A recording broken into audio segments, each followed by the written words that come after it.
दुनिया में सबसे ज़्यादा फिल्में भारत में बनती हैं और उसमें सबसे ज़्यादा फिल्में हिंदी भाषा में बनाई जाती हैं। हिंदी सिनेमा, जिसे हम आज बॉलीवुड के नाम से जानते हैं। तो चलिए दोस्तों, आज हम बात करते हैं बॉलीवुड की top 10 best movies of all the time की। इसमें हमने 1950 से लेकर 2021 तक की फिल्मों को शामिल किया है। नंबर 10 पर है फिल्म बागबान। 2003 में बनी इस फिल्म को डायरेक्ट किया था रवि चोपड़ा ने। कैसे बड़े होकर बेटे अपने बूढ़े माँ बाप का ख्याल नहीं रखते हैं और उनका अपमान करते हैं, उन्हें अलग अलग कर दिया जाता है। माँ एक बेटे के यहाँ और बाप दूसरे बेटे के यहाँ भेज दिया जाता है। अमित जी और हेमा जी ने इस फिल्म में बेहतरीन काम किया है। दोनों की केमिस्ट्री को देखकर तो लोग इनके दीवाने हो गए थे। आपकी आंखों में आंसू ना आए, ऐसा हो ही नहीं सकता है ये फिल्म देखकर। नंबर 9 पर है फिल्म उरी। 2019 में बनी इस फिल्म को डायरेक्ट किया था आदित्य धर ने। ये फिल्म 2016 में इंडियन आर्मी द्वारा की गई सर्जिकल स्ट्राइक पर आधारित है। इस फिल्म को 4 नेशनल अवार्ड मिले थे। नंबर 8 पर है 3 इडियट्स। 2008 में बनी इस फिल्म को डायरेक्ट किया था राजकुमार हिरानी ने। ये 3 दोस्तों की कहानी है जो ज्वाइन करते हैं देश की एलीट इंजीनियरिंग कॉलेज में जीवन का असली सबक सीखने को, पर शायद उनकी किस्मत में और भी बहुत कुछ लिखा था। नंबर 7 पर है 4 फिल्में। तारे जमीन पर, Satya, gangs of Wasseypur part 1 and part 2। 2007 में बनी तारे जमीन पर को डायरेक्ट किया था आमिर खान ने। 8 साल का बच्चा ईशान डिस्लेक्सिया का शिकार है। उसे अक्षर ठीक से नहीं दिखाई देते हैं और फिर उसका मन पढ़ाई से दूर चला जाता है। उसकी अपनी एक दुनिया है, अपनी एक इमेजिनेशन है और क्रिएटिविटी है, जो पेंटिंग भी करता है, पर अक्सर वो नकार दी जाती हैं इस सो कॉल्ड नॉर्मल सोसाइटी के द्वारा। सत्या 1918 में बनी इस फिल्म को डायरेक्ट किया था राम गोपाल वर्मा ने। भारतीय समाज में आई ये शायद पहली डार्क गैंगस्टर मूवी थी। पहली बार लोगों ने रियलिस्टिक गैंगस्टर ड्रामा देखा। पहली बार कैरेक्टर्स को रियलिस्टिक वे में बातें करते देखा तो लोग भौचक्के के रह गए। राम गोपाल वर्मा की ये शायद सबसे बेहतरीन मूवीज में एक है। Gangs of Wasseypur part 1 and part 2। 2012 में आई इस फिल्म को डायरेक्ट किया था अनुराग कश्यप ने। 7 दशकों की और 3 पीढ़ियों की ये कहानी है वासीपुर की, जो पहले बिहार में था और अब झारखंड में है। कोयले का व्यापार, पॉलिटिक्स का खेल, अपने अपने वर्चस्व की लड़ाई को जो बारीकी से इस फिल्म में दिखाया है अनुराग कश्यप ने, वो काबिले तारीफ है। ये एक रियलिस्टिक मूवी है जिसमें हर किरदार आपको रियल लगते हैं और आप उनसे कनेक्टिविटी फील करते हैं। नंबर 6 पर हैं 3 फिल्में, दंगल, लगान और सलाम बॉम्बे। 2016 में रिलीज हुई दंगल फिल्म को डायरेक्ट किया था नितेश तिवारी ने। ये फिल्म सत्य घटनाओं से इंस्पायर्ड थी। कैसे एक बाप एक मेल डोमिनेटिंग सोसाइटी में, वो भी गांव में रहकर, अपनी बेटियों को तैयार करता है रेसलिंग के लिए, और वो बेटियां कैसे राष्ट्रीय और अंतरराष्ट्रीय पुरस्कार लेकर आती हैं भारत के लिए। लगान 2001 में बनी इस फिल्म को डायरेक्ट किया था आशुतोष गोवारिकर ने। ये एक पीरियड ड्रामा फिल्म है। सूखे के दौरान कैसे एक गांव का युवक अंग्रेजों से डील करता है कि वो अगर क्रिकेट मैच में जीत जाएंगे तो 3 साल का टैक्स यानी कि लगान माफ हो जाएगा। लगान को ऑस्कर में एंट्री मिली और best foreign language movie category में उसने टॉप 5 में अपना स्थान बनाया। सलाम बॉम्बे 1988 में आई इस फिल्म को डायरेक्ट किया था मीरा नायर ने। इस फिल्म को बॉम्बे के झोपड़पट्टी वाले रियल लोकेशन में शूट किया गया था। ये फिल्म स्लम डॉग मिलेनियर से बहुत साल पहले आई थी और मुझे लगता है मीरा नायर ने जो फिल्माया है बॉम्बे के स्लम्स की कहानी को, वो स्लम डॉग मिलेनियर से काफी बेहतर था।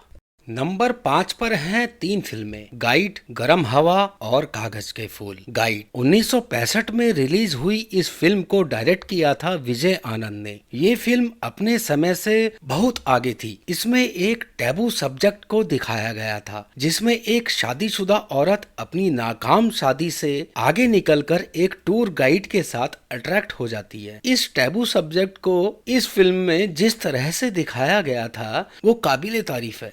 देव आनंद की सबसे बेहतरीन मूवीज में ये एक है गरम हवा। 1973 में आई इस फिल्म को डायरेक्ट किया था MS सत्यू ने। 1947 के भारत पाकिस्तान के पार्टीशन के समय पाकिस्तान में कई हिंदुओं ने मजबूर होकर अपना घर छोड़ा और वो हिंदुस्तान आ गए। ठीक उसी समय हिंदुस्तान से कई मुसलमानों को मजबूर होकर अपना घर छोड़कर पाकिस्तान जाना पड़ा। कागज के फूल 1959 में आई इस फिल्म को डायरेक्ट किया था गुरुदत्त ने। ये एक फिल्म डायरेक्टर की कहानी है जो एक आम लड़की को फिल्म स्टार बना देता है और परिस्थितियां ऐसी बनती हैं कि वो डायरेक्टर एक समय खाली हाथ होता है, कोई नहीं होता है उसके पास जब उसका अंत होता है। कहा जाता है कि गुरुदत्त ने अपनी जीवनी को इस फिल्म में डाला था। ये गुरुदत्त की आखिरी डायरेक्टेड मूवी थी। नंबर 4 पर हैं 3 फिल्में, आनंद, प्यासा और आवारा। आनंद 1971 में आई इस फिल्म को डायरेक्ट किया था ऋषिकेश मुखर्जी ने। ये कहानी है एक ऐसे युवक की जो अपने लाइलाज बीमारी से अपने जीवन की अंतिम घड़ियां गिन रहा है। फिर वो सोचता है कि अपनी बची हुई जिंदगी को शानदार तरीके से हंसकर और दूसरों को हंसाकर गुजारने की। राजेश खन्ना की ये बेहतरीन मूवी है। राजेश खन्ना के किरदार से आप ऐसे जुड़ जाते हो कि आप चाहकर भी अपना मन उससे नहीं हटा पाते हो। इस फिल्म को देखकर लोगों की आंखों में आंसू नहीं, एक सैलाब निकल जाता है। आप इस फिल्म को अपने जीवन में कभी भुला नहीं सकते हो। प्यासा 1957 में आई इस फिल्म को डायरेक्ट किया था गुरुदत्त ने। एक कवि जो सोशल प्रॉब्लम्स जैसे बेरोजगारी, गरीबी पर कविताएं लिखता है, उसे पब्लिशर्स नकार देते हैं और कहते हैं कुछ रोमांटिक लिखो। पर उनकी वही कविताएं एक दिन मशहूर हो जाती हैं और वो कवि तब समाज की इस दोहरी मानसिकता से दूर निकल जाता है। आवारा 1951 में आई इस फिल्म को डायरेक्ट किया था राज कपूर ने। ये फिल्म उस समय में अमीरी गरीबी की जो खाई है उसको दर्शाती है। वैसे तब और अब में ज्यादा फर्क नहीं आया है। अमीरी गरीबी के बीच सिर्फ एक वर्ग जुड़ गया है, मिडिल क्लास का। अमीर गरीब आज भी वही है। बहरहाल राज कपूर की इस फिल्म ने उस समय south Asia, east Asia, Soviet union, Africa, middle east और ईस्टर्न यूरोप में झंडे गाड़ दिए थे। ये बॉलीवुड की पहली ब्लॉकबस्टर थी जो अंतर्राष्ट्रीय स्तर पर पसंद की गई। राज कपूर को चाइना और रसिया में तो घर घर पसंद किया गया, खासतौर पर उनका गाना आवारा हूँ। नंबर 3 पर हैं 2 फिल्में, शोले और 2 बीघा जमीन। शोले 1975 में आई इस फिल्म को डायरेक्ट किया था रमेश सिप्पी ने। ये रामगढ़ गांव की कहानी है जिसमें एक retired police officer Thakur Baldev Singh के परिवार को गब्बर सिंह नाम का डकैत मार देता है और ठाकुर के दोनों हाथ काट देता है। परिवार में सिर्फ ठाकुर और उसकी बहू बचती हैं। फिर ठाकुर अपने परिवार का बदला लेने के लिए और गांव को गब्बर सिंह के खौफ से आजाद करने के लिए 2 क्रिमिनल्स को, जो कि दिल से थोड़े बहुत अच्छे हैं, की मदद लेता है। ये फिल्म आज तक की नंबर 1 ब्लॉकबस्टर मूवी है।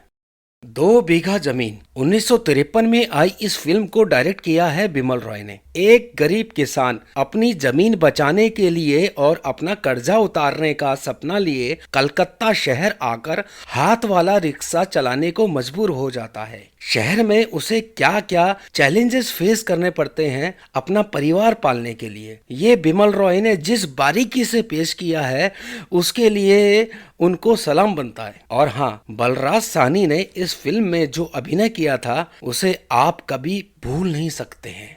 नंबर 2 पर है मुगल ए आजम। 1960 में आई इस फिल्म को डायरेक्ट किया था के आसिफ ने। ये उस समय की बिग बजट की फिल्म थी। ये 16वीं शताब्दी के एक राजकुमार जो राज नर्तकी के प्यार में पड़ जाता है और अपने पिता यानी कि राजा से बगावत कर लेता है। कई वर्षों में बनी इस ह्यूज बजट फिल्म में आपको आलीशान सेट देखने को मिलेंगे। इस फिल्म का संगीत तो आपको वाकई में मुगल काल में लेकर के जाएगा। दिलीप कुमार और मधुबाला की केमिस्ट्री तो लाजवाब है इसमें। इसके जबरदस्त डायलॉग आज भी लोगों को हिला देते हैं। एक ह्यूज बजट में ऐसी लाजवाब फिल्म कैसे बनाई जाती है, ये के आसिफ से आज के बॉलीवुड को सीखने की जरूरत है।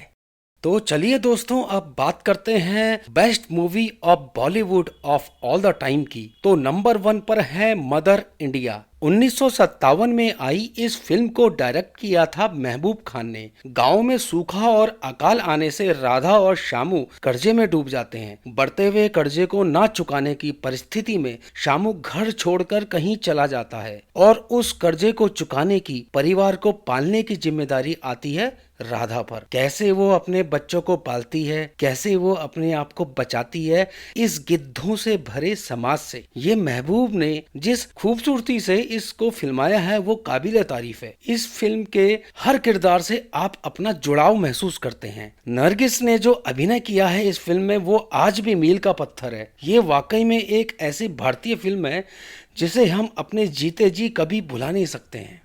तो चलिए दोस्तों, आज के लिए इतना ही। ये वीडियो आपको पसंद आया तो आप प्लीज़ कमेंट कीजिएगा और हाँ, मेरे चैनल को सब्सक्राइब जरूर कीजिएगा। धन्यवाद।